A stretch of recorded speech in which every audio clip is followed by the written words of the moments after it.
গেল এপ্রিলে দেশের মূল্যস্ফীতি ঠেকেছে ৯.০৪%। এমনটাই বলছে বাংলাদেশ পরিসংখ্যান ব্যুরো বিবিএস এর প্রতিবেদন। এর কারণ হিসেবে জ্বালানির দাম বৃদ্ধি, নিত্যপণ্যের উচ্চ মূল্যকে দায়ী করা হলেও বিশ্বব্যাংক বলছে নতুন করে যুক্ত হয়েছে সংকুচিত হয়ে আসা কর্মসংস্থান।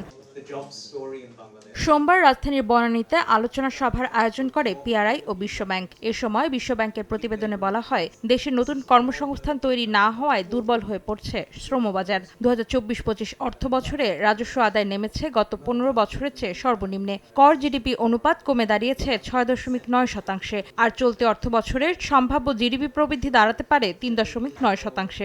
3.9% this fiscal year, so the fiscal year that's just ending in 26 on June 30. And the ones that concern us the most is high inflation, persistently high inflation, financial sector vulnerabilities, and growing external pressures. অর্থনীতি ঘুরে দাঁড়াতে দীর্ঘমেয়াদী budget পরিকল্পনা সহ নীতি কাঠামো সাজানোর তাগিদ বিনিয়োগকারীদের। Our financial sector, banking sector, and the other sectors all are in a vulnerable situation. To make them in a track, it is a very, very tough role for the current government. এদিকে উন্নয়নশীল দেশের কাতারে পৌঁছালে রফতানিতে বড় ধাক্কা খাওয়ার শঙ্কার কথা উল্লেখ করে অর্থনীতিবিদরা বলেন, আসছে বাজেটে প্রয়োজন সময়োপযোগী ও টেকসই সংস্করণ। গ্র্যাজুয়েট করার পরে আমি যা পাবো সেটা কিন্তু অন্য কেউ দিতে হবে, তখন একটা বিরাট সমস্যা হবে।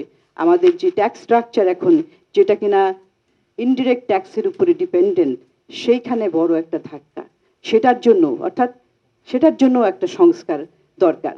প্রত্যেকটা ক্ষেত্রেই এই সংস্কারের উপরে খুব গুরুত্ব দিতে হবে। ব্যাংক খাত শক্তিশালী হয়ে বিনিয়োগকারীরা ফিরে এলে পড়ে থাকা অর্থনীতির সূচক উঠবে বলে মনে করেন সংশ্লিষ্টরা।